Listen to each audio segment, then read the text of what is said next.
संपूर्ण जाएगा। Honourable member Jayaprakash Narayan Yadav. सभापति महोदय, हमारा देश गरीब मुल्क है और इस गरीब मुल्क में आर्थिक शोषण कई तरीकों से किया जाता है और बड़े पैमाने पर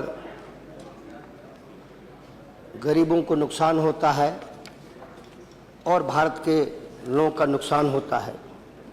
करोड़ों निवेशक अपनी पूंजी लगाते हैं कि हमें बचत होगा, हमें मुनाफा मिलेगा, हमें लाभ होगा, हमें आय के स्रोत प्राप्त होंगे, हम अपने बाल बच्चों के जीवन स्तर को ऊंचा उठाएंगे, शिक्षा के क्षेत्र में उठाएंगे, पढ़ाई लिखाई के क्षेत्र में उठाएंगे, यही महसूस करते हैं।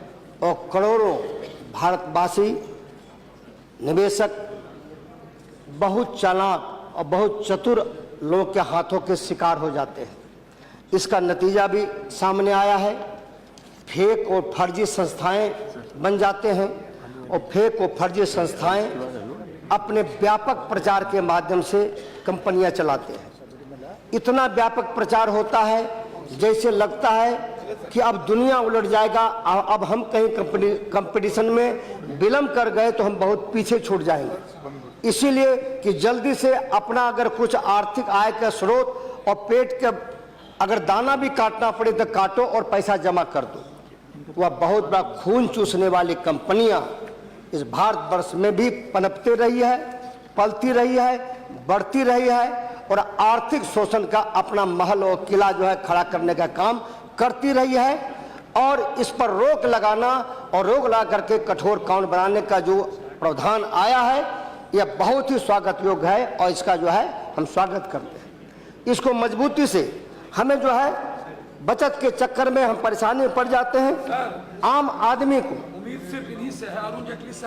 और आम आदमी को भारी परेशानी होती है। इसीलिए जो गड़बड़ियां हैं, जो धोखाधड़ी है, इससे इस पर जो है रोक लगाने का काम होगा। यह तो पूर्ववर्ती सरकार से यह चली आ रही है, इसलिए वर्तमान में तो पास हो रहा है।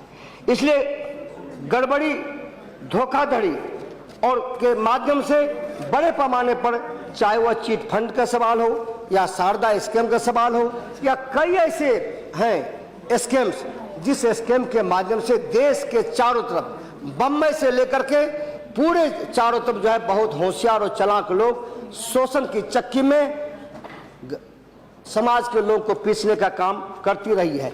कई इसमें एनजीओ भी हैं, ऐसे भी संस्थाएं हैं, वह भी जो है फेक एंड फर्जी है, जिस पर नजर रखना बहुत जरूरी है। हम सभी एनजीओ को नहीं कहते हैं, एक साथ सबों को हम बदनाम नहीं करते हैं, लेकिन ऐसे भी एनजीओ हैं जिन पर जो है नजर रखना हमारी जो है मुनासिब राय बनती है, रखना चाहिए। और शेयर बाजार के माध्यम से भी ऐसे जो शोषण के चक्की में पिस जाते हैं, फिर पता नहीं चलता कि शेयर मार्केट में क्या उछाल आया, नहीं आया, क्या हुआ, क्या नहीं हुआ। पारदर्शिता बना के रखना, ट्रांसपेरेंसी बना के रखना, यह जो है सबसे बड़ी जिम्मेवारी है। और जो आर्थिक शोषण हो रहा है इस पर रोक लगाने के लिए बिल आया है। और सेबी को भी इतना हम जो है पावरफुल ना कर दें, बनाया गया कानून, लेकिन सेबी को भी इतना पावरफुल ना कर दें कि सेबी यही सब कुछ है, सत्यमेव जयते, सेबी ही सत्यमेव जयते, यह भी नहीं होना चाहिए। इसलिए कानून के साथ साथ हमारी निगरानी, हमारी निगाह और रहनी चाहिए। सभापति महोदय, 1 मिनट रहनी चाहिए। इसे पावरफुल नहीं बनने देना चाहिए, इस पर नजर रखना चाहिए। या हम कहना चाहते हैं इसे बेलगाम भी नहीं होने देना चाहिए, यानी चेक एंड बैलेंस के माध्यम से उस पर नजर रखना चाहिए। और साथ साथ सेबी के को जो अधिकार दिए गए हैं उन अधिकारों का सही ढंग से इस्तेमाल हो और जो आर्थिक शोषण के चक्की में हमारे देश के गरीब गुरबा, अनपढ़ और शिक्षित और जो है यह समझ करके कि हमें शायद कुछ जो है मुनाफा हो जाएगा, लाभ मिल जाएगा, उसके कारण जो उनका शोषण होता है, इस कानून से बंद करने का, दरवाजा बंद करने का जो प्रयास हुआ है यह बेहतर है।